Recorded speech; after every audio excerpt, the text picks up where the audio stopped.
Today's video is a rant slash education about how we all want a business or a work from home kind of a job. We want to be a freelancer. We want to do some sort of a creative project and make money from it. And some of us may want to become influencers, content creators of some sort. But what we don't realize is that there is a work ethic that comes with wanting such jobs, such work. And we may think about all the good things that come from working from home. Essentially, no matter what a job looks like, you're the owner of your own time. You can make your own schedule. You don't have to deal with a pesky manager. Good stuff. And the returns that come from doing something of your own, be it some sort of a freelance situation or a business or creating content, the returns on this sort of a work is exponential if done right. There is nobody to hold us accountable. We need to hold ourselves accountable, and that is what the work ethic of a work from home job is. So today we're going to discuss that, and if you are an individual who does not relate with any of this, maybe skip ahead. So all these work from home situations require a certain kind of ethic and very strong boundaries that most of us, if not all of us, lack. And this is not to say that we're non-ethical people, it's just that we don't have a structure that we can follow. This generation is pretty much learning on the job. There is a lot of structuring and restructuring and pivoting that is required when you are working for yourself, when you're working from home. And this is because essentially you are responsible for you, and this is the biggest flaw and the greatest advantage of working for yourself, of having a freelance job or working from home, having a business, having creative online presence, anything. You are responsible for you, and nobody teaches you to be responsible for you. It does not come innately to anybody. I surely had to learn. It was and still is a process, and we have few pointers which I forgot to count, and we will talk about them.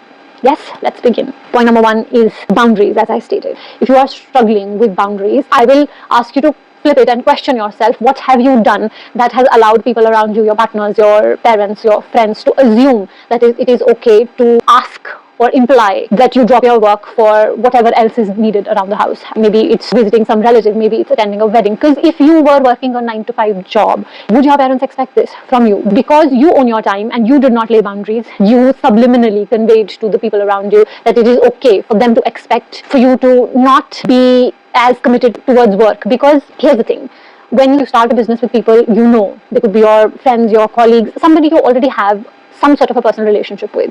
If you are a freelancer, maybe you have a team, maybe you have a video editing team wherein you are 2-3 people who do this thing together. Maybe you were previously working with an employer and you decided to branch out freelance and build a team on your own, which basically means that you guys knew each other. You already have some sort of a professional and or a personal relationship.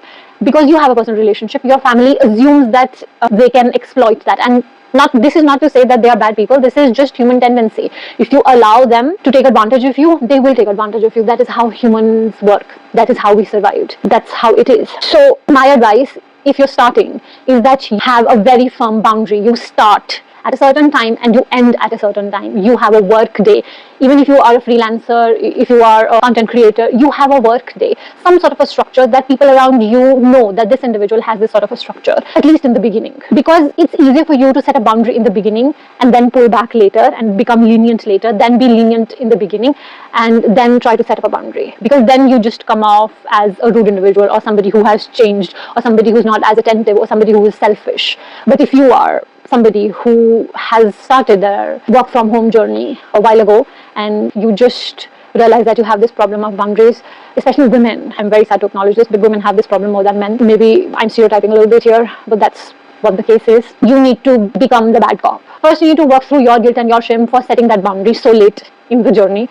However late that is, that would be 2 months, 2 years, 4 years, 6 years, whatever that is. First, you need to overcome your own shame, your own guilt, and then just set a boundary. Convey very politely that I want to start my work day at, say, 10 a.m. or 11 a.m. and I want to finish my work day at, say, 6 p.m. or 7 p.m. or 8 p.m., whatever works for you, and then stick to it. Doesn't matter if you have a project that you're working on, doesn't matter if you have other things that need your attention at that point in time. If and only if it's an emergency, you move. And initially it feels horrible. Take from somebody who has done it, it feels horrible. The guilt is massive. But then you don't move. If you have to move, you tell yourself that I have to go back. You don't tell yourself that I'll go back after 2 hours or I'll put 2 hours extra. You wouldn't do that if you were doing a 9-to-5 job. Ask yourself, whenever a so-called emergency comes up, ask yourself, would I be allowed to do this? Would I have the privilege to do what I am doing right now, putting my team on hold, putting people that rely on me on hold, if I was working a 9 to 5 job? And if the answer is no, then you know what to do. Point number 2 is that you fail to build discipline when you are the most motivated. When you start a new project, notice that you are high on energy, high on ideas, high on everything. The energy is just so potent. You can almost feel it. You are charged. That is the time you're most motivated. And that is also the time where you should build a structure and the discipline to follow that structure.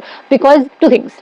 But when someone belongs to you, or you consider them as yours, the chances of you taking them for granted are also higher. That should not be the case, but that is the case. The second thing is that if you build a structure when you are motivated, you will show up, because you don't have to think. There is no decision fatigue. You will not have to decide, okay, what do I do today? You will have built muscle memory by the day your motivation dips. That will help you to work through the days where you're not motivated. Because if you're a woman, you will have your menstrual cycle to blame. If you're married, you will have your partner or your kids, if you have any, to blame. If you live with your parents who are ill like me, then you will have their sickness to blame. There will always be something to blame. There will always be an excuse for you to not show up. But the only reason you will show up is because you have discipline. You are devoted towards what you're doing, which is why I suggest you build a structure, whatever structure that looks like.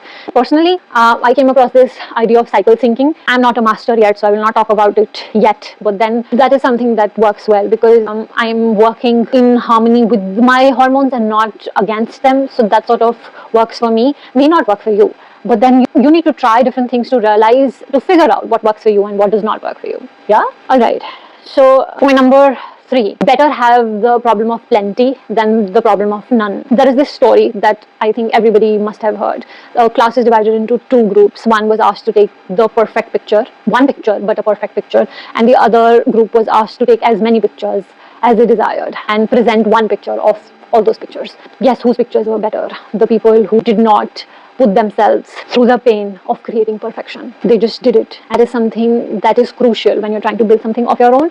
You need to be okay with the process of learning and relearning on the job, on the go. And I think the best advice that I can give you, which I have also learned from my mentors, is that if you can somehow squeeze in the time of learning a skill, honing a skill, whatever you want to call it, you accelerate, you expedite the time in which you master it. To simplify, for me, I'm learning Korean. If I decide to take a Korean class on the weekends, just weekends, I need to factor in the fact that I'm not living in an environment where I'm not exposed to the language every day. I'm not listening people speak Korean. I don't know the nuances that come with the language, because all languages come with their own nuances. So if I tell myself that I will master Korean by learning Korean over the weekend, I am lying to myself. I will have to do it regularly, daily, be at it daily to improve my skill, basically. So if one person just practicing on the weekend and the other person is practicing daily, the person practicing daily will improve much faster, because muscle memory builds faster. You get comfortable with the tools that come with honing that skill faster. So if you are learning to make a video, instead of making one video in 1 week, maybe make 2 videos in a day, or maybe make 3 videos in a day. The 4th thing, the 5th thing, the next thing that I want to tell you is that success is always a decision. And as simple as it may sound, but it is the most effective advice anybody will give you. If you want to be successful, first define what success is to you, because success will mean different things to different people. For you, it could be 1 million followers on some social media networking site.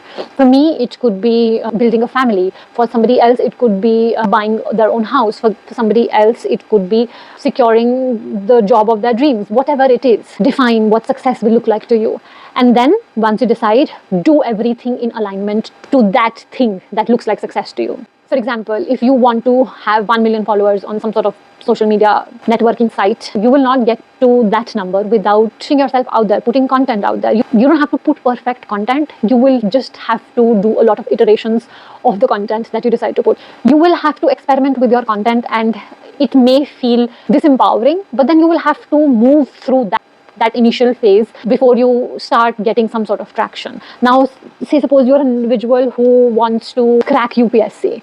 You will have to sit and prepare for that UPSC exam. You cannot tell yourself that I will study for the exam 2 months advance and then I'll crack the exam. That's not how it works. That is not how it happens, because there are other people working harder, working smarter, more gifted, more skilled than you, than me. And if anything will beat it, is your consistent effort. You showing up every day and asking yourself two questions. Whatever I am doing, is it aligning with the goal that I have in mind? Is it aligning with the definition of success I have in mind? Second, you ask yourself, would my successful version, whatever that is, be doing this? Because if your successful version, as I said, is like me, wanting to build a family, at least I think that if I want a family, if I want a man to choose me, and if I have a list of he has to be this way and that way, then I need to understand that he will also have a list. Am I something that is congruent to his list? Because if I'm not, then I may choose him, he will not. Think of your goals, your definition of success as something that is alive. As important as it is for you to choose it, it is important for it to choose you as well. And your current behavior, is this person that somebody that this definition of success would end up choosing? If not, then pivot, right? So if you're building a business, if you have a freelance thing and be successful at it, then act every day in alignment to your goals, because your consistency is what counts. This is a good segue for me to tell you that success is also dependent on if you have your skin in the game. And as shitty as it may sound, it is true. For instance, if you are that individual who has invested some money in their business, you better believe that you will show up. You will not think of thoughts like, I will do it tomorrow, I will do it in 2 days, I will get back to it, because you have money invested. Or case number two, which is I think the second best skin in the game, is that you have a family that is dependent on you. Their bread and butter depends on you. If you are in a cushy environment where you don't have to worry about the basic needs of roti, kapda, makan, then your skin is not in the game. And because your skin is not in the game, you are not desperate enough to make it work, to make the thing, to make the business, the creative endeavor work, because you tell yourself there's going to be a tomorrow, but then that tomorrow never comes. And my friend very lovingly calls it Poonch mein aag, which is a derivation that she takes from Indian mythology, Hanumanji, that you will move because your tail is on fire. And if your tail is not on fire, metaphorically, create circumstances that make you think like your tail is on fire. If you're an anxious individual, use anxiety. This is very toxic advice, I know, but then use your anxiety to your benefit. I use people pleasing to my benefit. When there are people around me, I tell myself these people are watching me, and I work. I don't get distracted while I'm working on my tendency to people please others. Somebody told me about FocusMate, where you don't have to exchange number, emails, anything. You book a time and then they match you with somebody else from anywhere in the globe, and basically you get on a call, greet each other, mute the call, put the video, and work. I know that somebody is watching me work, so I work, and I've used my people pleasing to my advantage. So do that, do something, the way to get your skin in the game. Don't take any money from your parents, and when you feel that crunch in a month or so, you will want to make money for yourself, because you know there is a partner to support you, there are parents to support you, there are siblings to support you, there is a system in place that supports you. You don't have to worry about Wi-Fi, you don't have to worry about anything. That is because you take yourself for granted. You take your business, your freelancing career, or your content creating career for granted. If you feel any lack of motivation, get your skin in the game, and best believe you will feel motivated. Which is a good segue to whatever number the point is. There is nothing in the world called work-life balance, because generally a balance would imply 50-50, especially when you're working for yourself in whatever capacity you are working. There needs to be work-life harmony. Your work needs to be in a harmonious relationship with your life. That does not mean that your family members know your teammates and now they are taking you for granted and they start taking your teammates also for granted. That is not what I mean by work-life harmony. What I do mean by work-life harmony is that you know that this is my priority in my day. I'll take me for an example. I have a sick parent that I need to take care of, and I say that very lightly. It's not that she's entirely dependent on me. It's just that I need to be here physically if she needs me. So let's assume she wakes up at 9 in the morning. So I know that if I wake up early, I will have few hours to myself. I know that studying is something that is respected in my house, no matter what you're studying. So I realized that I don't have to attend to people who come to attend her, meet her in the day if I have classes, Korean classes in the day. So I have shifted my morning Korean classes to my day Korean classes, afternoon Korean classes, and that is working out wonders. So there are a few things that are somewhat non-negotiable right now. So I've decided that, okay, those things need to be done while she's still asleep. She may sleep late in the night, but I have fixed my waking up time and my sleeping time, at least a window. There is a rough window. She knows it, everybody around me knows it. And I try my level best to not step out of that window. That allows me the mental space to create a harmony between the life that I have and the things that I work on.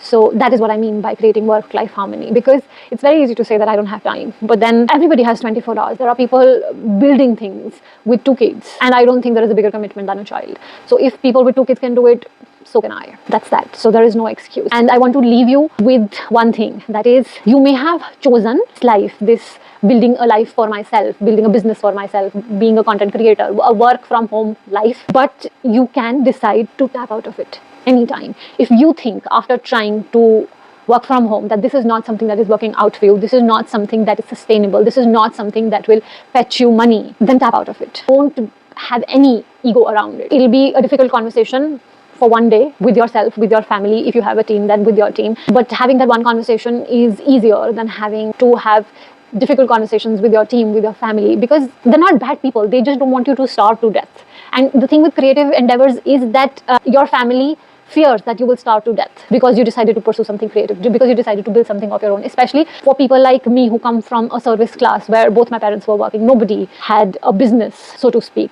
So nobody has the wisdom that comes from owning a business to share. They don't want me to starve. They love me. They care for me, which is why they're worried, which is why I have to make quicker decisions. There is no bad decision. You deciding to try something is not a bad decision. There are lessons that have come out of it, sure, but it's not a bad decision. It is going to turn into a nightmare though if you don't be realistic with yourself. If you think that what you want from this business does not outweigh what you want from your life, then pick your life. Don't pick the business. Because a business is like a baby. If you cannot give it 100% of your attention for at least 3 years, not 3 months, 3 years, if you're not willing to step in with that mindset, then you're not going to make much out of it. And that's the fact. That's the honest truth of the matter. So yeah, I will leave you with these lessons to ponder upon if you are building something of your own. And yeah, I love you, Pluto and back, as always.